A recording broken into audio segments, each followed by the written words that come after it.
And now recognizes Mr. Ajit Sahi. 5 minutes for your summary. Honorable Chairman and Congressman Franks, thank you so much for inviting me here. I come from India, and as you've read my brief profile, much of the things that I have to say in my oral testimony, of course, has been covered by my co-panelist, Mr. Sifton. Two things are very important to know about the current status of human rights in India. One is, why is it happening? And two is, where do we see it going from here?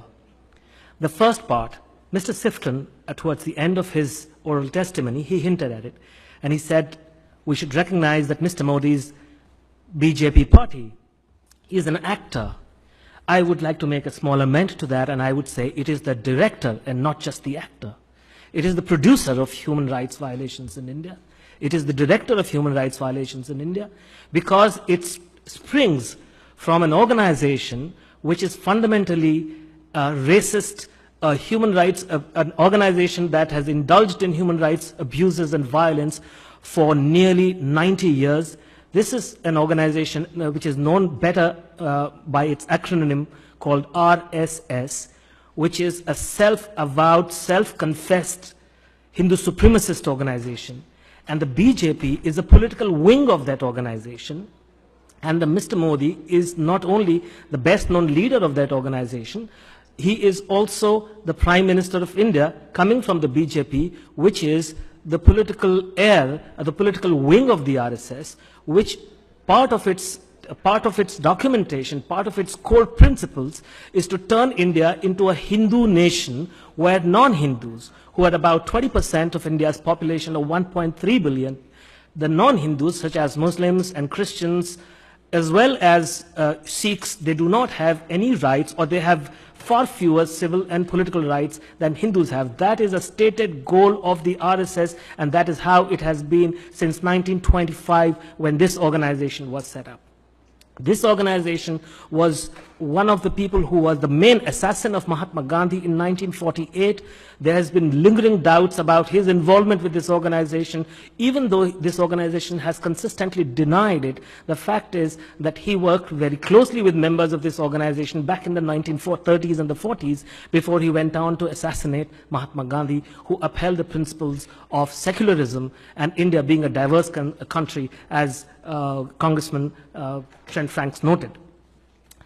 I want to talk about the fact that what has been happening with the rise of Mr. Modi's government is that the hate-filled and bigoted ideology of the RSS has become one of the big motivations behind the widespread human rights violations across India, especially since he became Prime Minister. So we need to understand why this is happening. It is not as if this is happening, this is being done externally by some other people.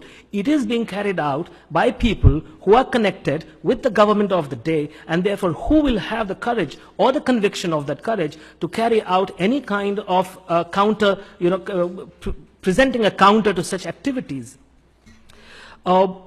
And of course, we have talked about the Dalits. I'm very glad that you have talked about the Dalits. You see, the ideology of Hindu supremacism is not limited to abusing India's religious minorities. Indeed, the rigidly hierarchical caste system of the Hindu society has for centuries discriminated against those lower down its chain, to such an extent that they have been the infamous untouchables of the Indian society. And then we need to add to this list India's 15% tribal people, who have traditionally inhabited vast forested stretches, millions of who have been forcefully dispossessed of their lands and homes over decades to make way for industrial projects, as you noted just now yourself.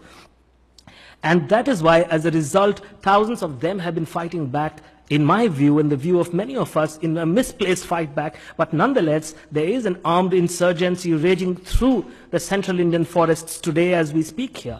And as a result, what has happened is that paramilitaries are now the only government across much of central India where such insurgency has caught momentum in the last 15 years. And this has led, inevitably, to massive human rights abuses by local police and the paramilitaries, because they target innocent people, the innocent citizens of India, and put them in prisons on false charges and fabricated evidences. This is something, as you noted, Chairman, Honorable Chairman, I have covered in my journalism through the years. We've seen, I don't want to talk much about the state of Jammu Kashmir, which is a northern Indian state disputed by Pakistan since 1947 when the two countries split from British India. They gained their independence. But the fact that since 1989, especially since 1989, the Indian Army has had a very strong presence in the state of Jammu Kashmir. Thousands and thousands of people are said to have died. They are said to have suffered huge, massive human rights abuses at the hands of the Indian Army, which have been documented.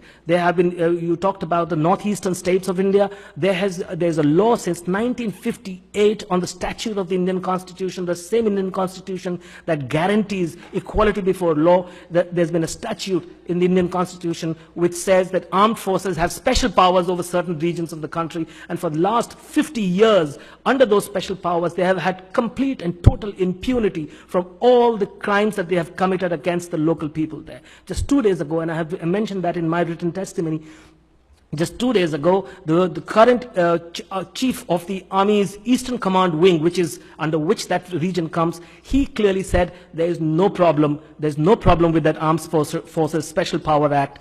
It's all fine. Whereas the Supreme Court of India, in its own judgments, and commissions headed by Supreme Court judges have time and again said that this is a completely ridiculous law. It has caused the violations of human rights on an industrial scale, and they should be done away with. I just want to talk very, very briefly about the commonest forms of human rights abuses and violations of civil liberties.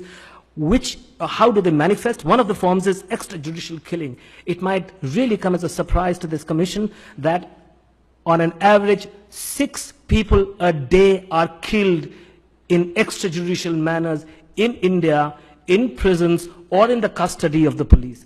More than 6 people a day, an average that has only increased over the last 15 to 20 years. When towards the turn of the century, this average used to be about 4 a day. And that is what has been increasing. Across India, well over 1,000 people die every year in the custody of police or in prison.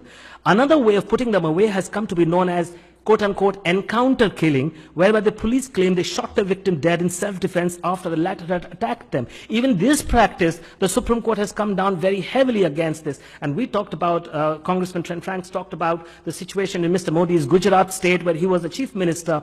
This practice of encounter killings was a real menace in that area, in that state, until the bunch of police officers who were responsible for the succession of such killings were caught, they were apprehended, they were accused.